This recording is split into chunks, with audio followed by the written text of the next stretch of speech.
국가 간의 세력 균형을 잡는다는 것은 굉장히 어려운 일이었습니다. 그때 최승로가 그런 이야기를 하고 있었지만 즉 국가 안에는, 고려 안에는 두 가지 흐름이 다 있었던 거죠. 한편으로는 군사력을 키워서 우리 것을 우리가 반드시 지켜야 된다는 그런 의지도 강하게 있었고, 다른 한편으로는 그렇지만 비용이 너무 과다하게 들기 때문에 차라리 그거보다는 외교적인 노력이 더 중요하다는 입장도 있었던 것 같습니다. 자, 뭐가 그렇게 복잡했나요? 거란 제국이 있었죠. 그 다음에 뒤이어서 말갈족, 우리가 고려시대 이후로는 여진족이라고 부르는 그 세력이 또 등장하고 있었죠. 그런 가운데에서 고려와 거란과 북송의 관계, 고려와 금나라와 남송의 관계가 상당히 어려웠다. 왜 어려웠냐면 전기에는 거란을 금나라가 대체한다면은, 즉 여진족이 대체한다면은 금나라와의 관계를 평화적으로 유지하기가 어려웠는데, 이 지도를 보시면 아마 감이 오실 것 같아요. 이건 먼저 10세기 상황인데요. 요 나라가 어떤 것 같아요? 요 나라가 바로 거란인데 굉장히 강한 압박을 남쪽으로 또 서쪽으로 행사하고 있었다. 그런 걸 볼 수가 있잖아요. 그래서 덩치로 보면, 전체적인 국력으로 보면, 경제력으로 보면 송나라가 여전히 큰 것 같지만은 송나라는 수세 국면이고 요 나라는 팽창하는 그런 단계였음을 우리가 이 지도에서 볼 수 있습니다. 그래서 이 960년경이 되면 거란은 송나라를 압박하고 고려에 대해서도 위협을 하고 있었기 때문에 고려는 송나라와의 관계를 강화함으로써 거란의 침략을 견제하는 그런 연합전선을 펴고 있었던 거죠. 이걸 다시 이제 그보다 좀 뒤로 시대가 내려가 보면 거란족이 이제 금나라에 쫓겨서 사라져가고, 대신에 금나라가 과거의 거란족보다는 훨씬 더 강력하게 중국으로 남하해가죠. 남하해서 어디까지 남하하는 것 같아요? 거의 중국의 북쪽을 다 차지해버렸잖아요. 그런 상황이고, 송나라는 사실상 망하고 새로 양자강 이남에서 남송을 만들어가지고 가까스로 유지를 하고 있었단 말이죠. 거기서 그 송나라와 고려가 일본하고 친하게 지내면서 금나라를 견제하는 그런 상황이 되었습니다. 고려의 입장은 거란과 싸우지 않으면서 송나라와의 관계를 돈독하게 하는 것이었죠. 그러니까 고려는 북진 정책을 한편으로는 추진하면서도 송나라와의 친선 관계를 바탕으로 해서 송나라로부터 발달된 문물을 받아들이는 것이 국가적 지향점이었어요. 그런데 이게 쉬울 리가 없었죠. 왜냐하면 중국의 북부를 차지하고 있고 또 한반도의 북쪽까지 그 세력 범위로 삼고 있던 금나라를 고려가 혼자서 감당한다는 것은 보통 어려운 일이 아니었기 때문에 이건 아주 어려운 일이었습니다. 그런 가운데서도 송나라와의 교역을 통해서, 송나라와의 문화 교류를 통해서 고려 사회는 내적으로 훨씬 더 풍부해지고 풍요로워지고 있었습니다. 보시면 고려는 사신을 보내고 학생들을 보내고 승려들을 보내고 불교 여러 가지 예술적인 교류를 통해서 송나라로부터 선진 문물을 수입하잖아요. 그래서 이제 이른바 고려 귀족 문화가 대단히 화려하고 우아하고 아름답게 된 데는 송나라의 기여가 있었던 것입니다. 그러니까 이제 귀족의 문화라는 것은 지금 이 그림에서 보는 것처럼 어떤 것 같아요? 아주 이건 물론 이제 고려의 그림은 아니고 송나라의 그림입니다만 바로 이런 송나라의 귀족 문화가 고려에 상당 부분 들어왔다. 우아하고 아름답고 고려 청자의 아름다움을 여러분이 생각하시면 됩니다. 고려 청자의 우아함, 또 고려 불화의 탁월함. 불화라고 하는 것은 이제 부처님을 그린 그림이나 보살님을 그린 그림이잖아요. 그러니까 한국 고려 시대의 불화는 그 당시 12세기, 13세기, 14세기의 전 세계에서 제작되고 있던 종교적 성화들 가운데서 가장 기법이 뛰어나고 우아하고 아름답습니다. 이게 이제 우리가 송나라의 문화를 그저 단순히 수입하는 데 그친 것이 아니라 매우 우수한 수준으로 발달시켰다는 걸 알 수 있는데요. 근데 유감스럽게도 그 고려 불화, 부처님과 보살님을 그린 대개는 그런 거죠. 또는 경전의 내용을 그림으로 다시 구현한 것들이죠. 그게 지금 현재 한 100개 정도가 남아있는데 90점 이상이 다 일본에 있어요. 그 일본 사람들이 돈 주고 사간 건 아니죠. 나중에 외구가 되어서 그러니까 받아간 것도 있지만 애걸복걸해서 얻어간 것도 있지만 약탈해간 것이 대부분이에요. 그러니까 고려 후기에는 그야말로 그런 엄청난 일이 벌어졌던 것인데 그렇게 해서 아마도 그래서 그런지는 몰라도 일본은 그 이후에 말하자면 조선시대에 해당하는 그 시기에 고려 불화의 전통을 이어가면서 아주 다채로운 그림, 회화, 미술이 엄청나게 발달해요. 반면에 우리나라에서는 그런 회화의 전통이 상당히 약해집니다.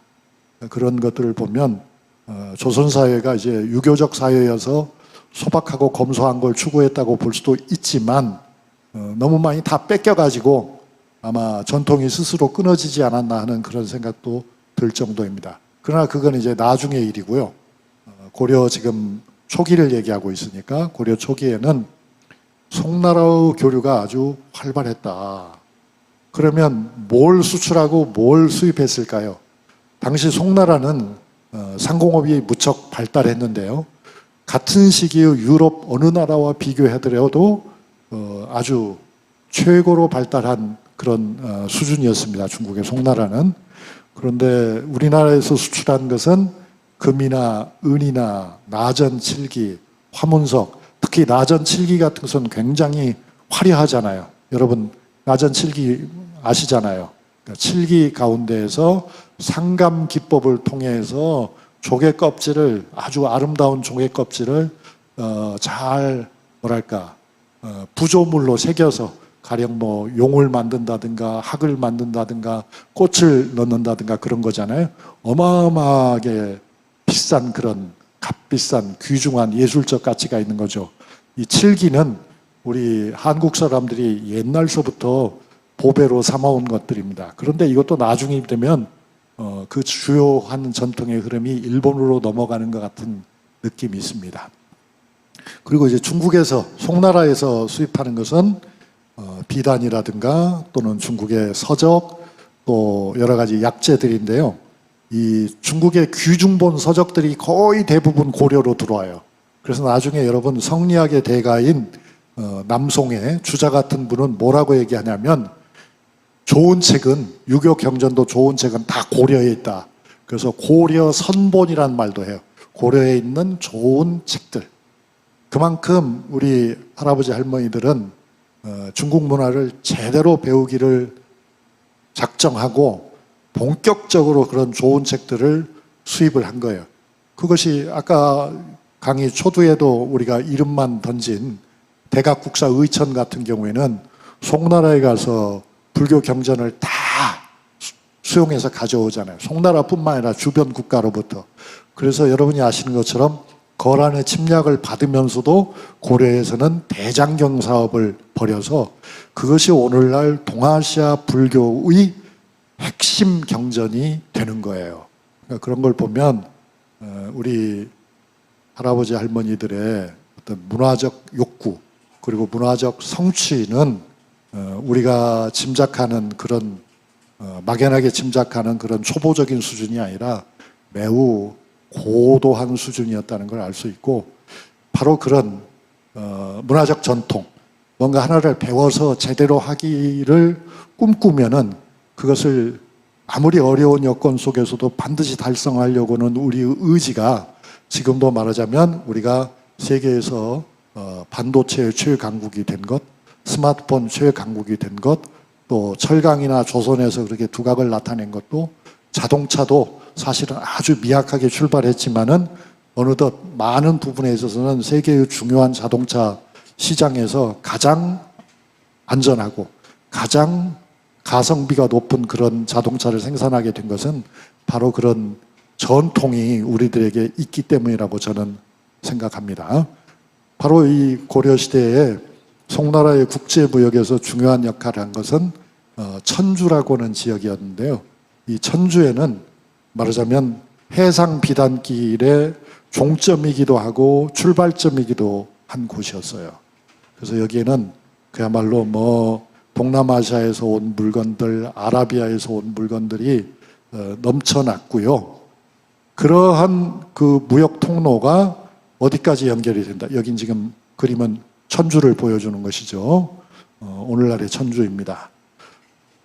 그래서 송나라에서는 이미 화폐를 사용하고 화폐의 어떤 문제점들, 인플레이션도 일어날 정도로 경제가 발전하기도 하고 또 과도기적인 모습을 보이기도 하고 그랬죠. 지금 사진에 보시는 것이 바로 지폐인 교자인데요. 송나라의 지폐인. 이건 세계 최초고 당시로서는 세계 유일의 말하자면 달러입니다. 이런 맛을 이미 우리 고려의 할아버지 할머니들은 보고 있었던 거죠.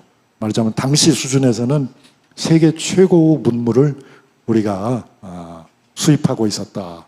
알아가고 있었다. 그런 가운데 개경으로 들어가는, 우리 수도인 개경으로 들어가는 바깥 항구가 있고 임진강 쪽에 있죠. 거기에 병난도라고는 조그만 섬이 있는데 여기가 바로 우리에게는 뭐랄까 무역기지였던 거예요. 예성강 입구 병난도는 송나라 상인, 일본 상인, 그 다음에 아라비아에서 온 상인, 중동에서 온 상인들이죠. 페르시아에서 온 상인들이 진을 치고 무역을 했고요. 그러면서 이제 고려가 알려져서 서양의 우리나라 이름이 코레아가 된 거예요. 코레아. 그러니까 고려는 본래 서남해안의 상인연합 세력으로부터 출발해가지고 고려 초에도 국제사회에 개방적인 태도를 취하면서 아주 고급한 문화를 수용하고 발전시키는 그런 훌륭한 점이 있었습니다. 이 지도를 한번 보시면은 병난도가 잘 표현이 되어 있죠. 그죠? 그렇게 폐쇄적이지 않았다. 그러니까 이런 개방적인 정책을 취하는 것이 우리에게는 굉장히 중요한 일입니다. 지금도 굉장히 중요한 일로 남아 있죠. 자, 그럼 이제 정리해 보겠습니다. 그러니까 중국 대륙에서는 요나라, 금나라가 풍운을 일으키면서 한족의 국가인 송나라를 압박하고 위협하고 침략하고 있었죠. 그런 가운데 우리 고려에서는 초기 단계부터 거라는 타협의 대상이 아니다. 북진 정책의 걸림돌이니까 어떻게든지 무력을 이용해서라도 막아야 된다. 최선을 다해서 막아야 된다. 그런 정책을 썼고 그것이 어느 정도 효과를 거두는 가운데서 고려 사회는 광종과 경종, 성종을 지나가면서 많이 안정이 되었다. 당시에 복잡한 국제 정세 속에서 세력 균형을 유지하기는 쉽지 않았죠. 그러나 그때 고려는 송나라와 관계를 중심으로 해서 북쪽에 그런 침략적인 성향이 강한 강력한 국가들과 대항하면서 나라를 지키고 있었다. 근데 단순히 나라를 지키는 것이 아니고 그 당시로서는 세계에서 가장 경제적으로 부유한 나라였던 송나라, 문화적으로 발달했던 송나라와의 관계를 통해서 세계적인 교역망 속에서 고려의 자리를 만들어가고 있었다. 동아시아에서 가장 풍요로운 국가 중에 하나로 고려는 발돋움했고 그런 가운데서 많은 문화적 성취가 있었다. 그런 말씀을 드렸습니다.